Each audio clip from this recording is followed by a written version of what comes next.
जय हिंद दोस्तों, त्यागी trading tips में आपका स्वागत है। दोस्तों, इस वीडियो के अंदर हम बात करने वाले हैं 50% टैरिफ क्या कल हटने वाला है, या इसमें से 25% हटने वाला है, या फिर क्या होने वाला है, या फिर कुछ भी नहीं होने वाला है, या आने वाले टाइम में और बड़ा यहाँ पर टैरिफ लगने वाला है, या फिर एक्सपोर्ट को और ज़्यादा हर्ट होने वाला है। बहुत बड़ा क्वेश्चन है। सबसे पहली बात, एक रिटेल निवेशक आज की रात सो नहीं पाएगा। कल देखते हैं क्या आउटपुट निकलता है, या अभी ये लंबा खींचता है, 1-2 दिन तक खींचेगा। टीम पहुंचने वाली है किसकी? अमेरिका की, इंडिया के अंदर, जो ट्रेड डील पर बात करेगी। देखिए, टीम तभी पहुंचती है जब कुछ आसार होते हैं। एक वह इंसान जो आग पूरी तरीके से लगा रहा है। देखिए, सोशल मीडिया पे क्या क्या चीज़ नबारो बोलता हुआ नजर आता था कि इंडिया रसिया से तेल ले रहा है। इसका मतलब क्या है कि वो यूक्रेन के लोगों का खून बहा रहा है।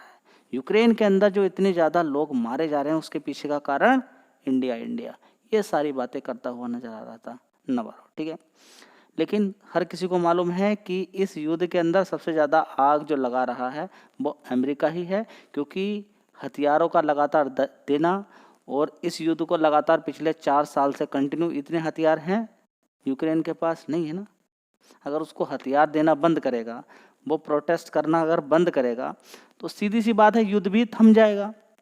यूक्रेन हार मारने के लिए तैयार नहीं है, यूक्रेन भी मानने के लिए तैयार नहीं है हार, और रसिया भी हार मानने के लिए तैयार नहीं है। इसलिए लड़ाई वो लगातार हो रही है। अब यहाँ पर सारा का सारा जो खेल रचा गया है वो रचा गया है अमेरिका के द्वारा, क्योंकि अमेरिका ने ही ये सारा काम किया है स्टार्टिंग में। उस समय जो बाइडन थे, जो बाइडन बोला कि हम लगातार हथियार देंगे और रूस को कमज़ोर करना है। इनका मेन मकसद, जितने भी यूरोप के कंट्रीज़ हैं, नेटो कंट्रीज़ हैं, ये सारे मिलकर क्या करना चाहते हैं? रूस को कमज़ोर करना चाहते हैं। लगातार हमने तेल लिया, ठीक है, वो नीड थी। एक सपोर्ट भी मान लीजिए, कुछ भी मान सकते हैं, लेकिन सपोर्ट इसको माने ना माने, लेकिन इंडिया ने काम क्या किया है? अमेरिका ने बड़ा ही शानदार तरीके से प्रशंसा की कि इंडिया बहुत मीडिएटर का अच्छा काम कर रहा है, कि रसिया से तेल लेता है, यूरोपियन कंट्री को दे रहा है। हमने काम क्या किया है? कितना प्रॉफिट कमा लिया, और प्रॉफिट अगर कमा भी लिया तो कितनी बड़ी शानदार चीज़ ये देखने को मिली है। जब प्रॉफिट कमाया जाता है, प्रोसेसिंग करने में मजदूर नहीं लगते हैं। तेल को लाना, प्रोसेसिंग करना, एक देश से दूसरे देश में पहुंचाना, पहुंचाया कहाँ पर है? यूरोपियन कंट्री के अंदर। तो कौन सा गलत काम किया? क्या हमने हथियार पहुंचा दिए? लड़ाई, देखिए, लड़ाई तो वो रुक सकती है, वो एक अलग मैटर है। लड़ाई का एक अलग मैटर है। स्टार्ट क्यों की गई थी वो? इतने समय से लगातार क्यों चल रही है? इतने समय से लगातार क्यों चल रही है लड़ाई है? जी, रसिया को कमजोर कर दिया जाए। आप हथियार लगातार देते रहेंगे। आप ये क्यों नहीं कहते कि हम हथियार ही नहीं देंगे? एक बात ये भी तो बोला जा सकता है कि रसिया से बोला जाए कि अब यूक्रेन अटैक नहीं करेगा, हम उसको हथियार नहीं देने वाले हैं, रसिया अटैक ना करे बिल्कुल भी। ऐसा भी तो पॉसिबल है, लेकिन नहीं, इस युद्ध को बढ़ाया जा रहा है। रसिया को भी मालूम है, ग्लोबल हर किसी को मालूम है कि रसिया का ये क्या करना चाहते हैं।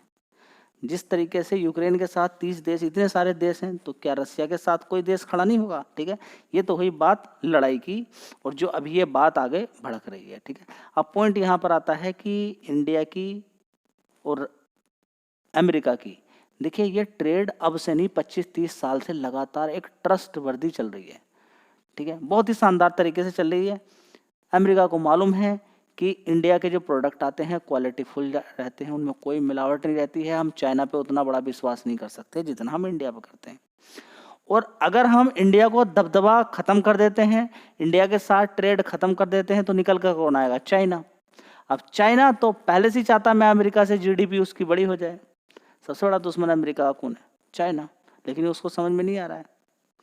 समझ में सब कुछ आ रहा है, लेकिन सारी बात यहाँ पर समझनी होगी। देखिए, तो ये क्या होता है? देखिए, यहाँ पर सबसे पहले देखिए, अभी भी जो सामान जा रहा होगा, या रुका हुआ है, या नहीं पहुँच रहा है, या 25% पहले जो टैरिफ लगाया था उस समय पहुँच रहा था, अमेरिका के अंदर महंगा सामान, ये सारी चीज़ें हैं। मामला कोर्ट के अंदर है, कोर्ट को भी मालूम है, अमेरिका के लोगों को भी मालूम है कि इंडिया पे इतना बड़ा टैरिफ लगाने के बाद सामान महंगा होगा कहाँ? अमेरिका के अंदर। अमेरिका के अंदर होगा ना। हम धीरे धीरे करके, कुछ समय लगेगा, 1-1.5 साल लग जाएगा, ठीक है, थोड़ा सुस्त हो जाएंगे, हम सुस्त हो जाएंगे थोड़े, ठीक है, लेकिन कोई ना कोई दूसरा मार्केट मिल ही जाएगा। लेकिन यहाँ पर क्या वैल्यू रह जाएगी अमेरिका के? रिश्ते खत्म हो गए, और एक बार खत्म होने के बाद खत्म समझे सारी चीज़ों को। अभी तक हम अमेरिका से भी तेल ले रहे थे, बहुत सारी चीज़ें ले रहे थे, लेकिन अमेरिका जिद पे चढ़ा हुआ नहीं कि मैं तो इंडिया को ही बर्बाद कर दूंगा। अरे भाई ऐसा नहीं होता है, जो ये समझने की कोशिश कर रहा है ट्रम्प। ठीक है, अब यहाँ पर सबसे बड़ा खतरा ट्रम्प को ही हो रहा है। यहाँ पर ट्रम्प की बड़ी दिक्कत परेशानी इस समय देखने को मिल रही है, क्योंकि महंगा सामान इंडिया के अंदर, अमेरिका के अंदर बड़ी दिक्कत परेशानी खड़ा कर रहा है। ठीक है, इतना महंगा सामान वो नहीं खरीद पाएंगे, मामला कोर्ट में जाके कुछ और भी चीज़ें हो सकती हैं, इसलिए यहाँ पर टीम आई है, और टीम ये ज़्यादातर कोशिश यही करेगी कि बात को सुलझाया जाए। यहाँ पर थोड़ा सा नर्म होता हुआ इंडिया भी नर्म होता हुआ नजर आएगा। देखिए नर्म होना भी चाहिए, पूछे क्यों? क्योंकि बहुत सारी कंपनियां इंडिया की हैं जो लिस्टेड हैं, और बहुत सारी अनलिस्टेड हैं जो लिस्ट नहीं है लेकिन व्यापार कर रही हैं। इंडिया का बहुत बड़ा व्यापार अमेरिका के साथ होता है, और अब अमेरिका के लोग भी इस चीज़ को लेकर हैं कि अब हम एकदम से दूसरे मार्केट के अंदर कहाँ से ऐसे चीज़ें खरीदें। ये तो ट्रस्ट था, ये क्वालिटी थी, ये सारी चीज़ें जानते थे, आसानी से ऑर्डर मिलते रहते थे। वहाँ का भी बिजनेस चल रहा था, इंडिया का भी बिजनेस चल रहा था। एक झटके में सारा बिजनेस इधर उधर कर दिया। वो चालू हो जाएगा, देखिए सारा कुछ एकदम स्टार्ट हो जाता है कुछ समय के लिए। कोरोना वायरस के अंदर भी तो देखिए, कोरोना वायरस के टाइम पे 1-2 महीने 3 महीने के लिए बिल्कुल सब कुछ शांत हो गया था। ठीक है, लेकिन अभी यहाँ पर कुछ शांत है। अगर ये ट्रेड डील कंप्लीट हो जाती है, नरम हो जाता है मामला, 20-25% तक का टैरिफ पहुंच जाता है, तो फिर दोबारा से सामान जाना शुरू हो जाएगा, कोई दिक्कत परेशानी नहीं होने वाली है। दोस्तों अगर हम यहाँ पर बात करते हैं, first after Trump impose 50% tariff, US negotiation, देखिए यहाँ पर क्या इन दिल्ली के अंदर पहुंचे हैं ट्रेड डील टॉक पर बात करने के लिए। ठीक है, तो ओवरऑल मिला के देखिए बातचीत चल रही है। अब देखिए कितना कुछ यहाँ पर देखने को मिलता है वो तो सही बताएगा, लेकिन फिलहाल देखिए ट्रम्प की भी अपनी कंडीशन है और इंडिया की अपनी कंडीशन है, दोनों ही जिद पे लगे हुए हैं। अब ये कंप्लीट हो जाएगा तो न जाने कितने सारे लोगों की कंपनी चालू होगी फिर दोबारा से, जिसका देखिए ज़्यादातर बहुत सारी कंपनियाँ ऐसी है जिनका बहुत बड़ा व्यापार अमेरिका से होता है।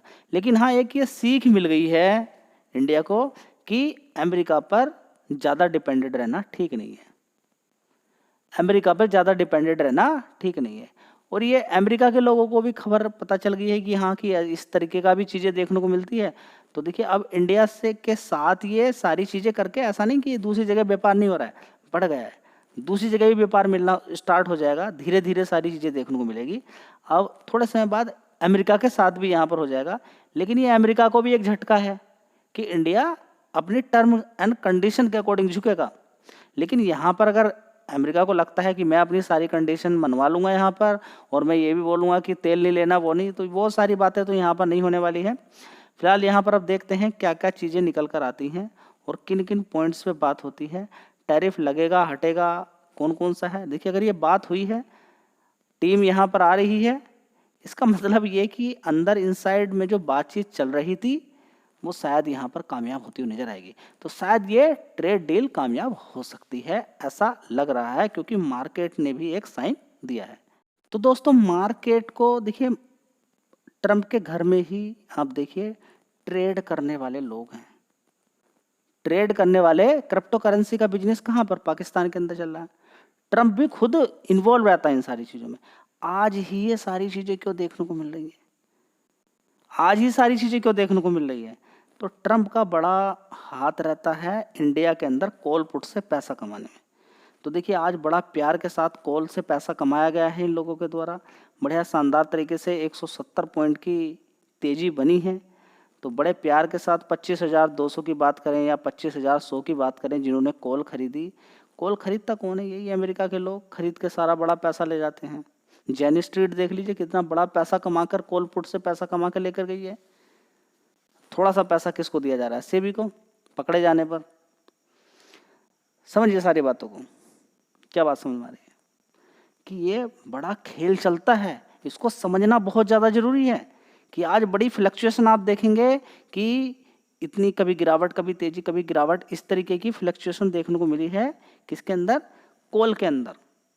लेकिन फाइनली कॉल से बड़ा पैसा 4 गुना 5 गुना 6 गुना करके ये बड़े प्लेयर ले गए। और ये एक आज के दिन ही इस तरह की खबरें देखने को मिलती है। ठीक है, अब देखिए कल अगर हो गई डील तो कुछ और देखने को मिल सकता है। अब यहाँ पर अगला खेल आता है, फेड की मीटिंग और ये रेट कट को लेकर क्या चीज़ें कल चीज़ें देखने को मिलती हैं। साथ ही फेड के साथ मिस्टर पोवेल किस तरह की कमेंट्री देते हैं, वो क्या बोलते हैं, बहुत बड़ा इफेक्ट इस चीज़ का देखने को मिलता है। क्या रेट कट हो जाएगा? रेट कट होने से बहुत अच्छा फ़ायदा रहता है। क्या रेट कट होने से ये रहता है कि अभी संतुलन के अंदर सारी चीज़ें चल रही है, महंगाई पे कोई दिक्कत परेशानी नहीं है। दूसरा, रेट कट होने से ये होता है कि जो बड़ी बड़ी कंपनियां हैं आसानी से लोन ले लेती हैं, वो अपने बिजनेस को आगे बढ़ा देती हैं। जब आगे बिजनेस बढ़ेगा तो रोजगार ही बढ़ेंगे। तो रेट कट होना कोई गलत नहीं है, कंपनी पे प्रेशर थोड़ा जितना कम बनेगा उतना ही अच्छा रहेगा। ठीक है, तो ये बात आपको समझ में आ गई है। तो ये न्यूज़ है, अब देखना। आप देखिए, ऐसा नहीं कि ग्लोबली सब कुछ खत्म हो गया, नहीं, ऐसा नहीं है। ग्लोबली अगर आप देखेंगे तो इजराइल ने किस तरीके से आप देखेंगे अटैक कर रहा है, अलग अलग कंट्री, अलग अलग अभी देखेंगे कि आप बात करते हैं। इजराइल किसी को नहीं छोड़ रहा है, वो कतर हो कोई भी हो, अगर उसको लगता है कि कहीं पर भी हमास के लोग, हुतीस के लोग छिपे पड़े हैं और वो नुकसान पहुंचा सकते हैं इजराइल का, वो घुस घुस के वहाँ पर मार रहा है। कतर पर अटैक करने का मतलब ये नहीं कि कुछ एक पर्टिकुलर एरिया के अंदर अटैक किया जहाँ पर उसको लग रहा था कि ये लोग हमास के यहाँ पर हो सकते हैं, लेकिन कतर को लगा कि हमें बिना जानकारी के, बिना इन्फॉर्मेशन के कैसे कर दिया है। अभी बात करें तो हमास के लोगों पे भी अटैक किया गया है। ठीक है, तो हमास पर बम्बारिंग की गई है, किसके द्वारा? इजराइल के द्वारा। उधर की साइड में रशिया यूक्रेन की तो लड़ाई लगातार चल ही रही है। देख सकते हैं किस तरीके की उधर ट्रंप ने अपना इतना बड़ा युद्ध छेड़ दिया जिसका कोई जवाब नहीं है। ठीक है, अब देखिए ठंड का सीजन आने वाला है, यहाँ पर अगर ट्रंप ये बोलता है या फिर जितने भी यूरोपियन कंट्री वाले हैं उन पर प्रेशर देता है कि आप किसी तरह का कोई भी तेल मत लीजिए, गैस मत लीजिए, तो यूरोप को बड़े संकट में डाल सकता है। कौन? ट्रंप। तो ट्रंप ने बड़े दिक्कत परेशानी खड़ी करके रखी हुई है। अब देखते हैं कि कल क्या होता है। धन्यवाद।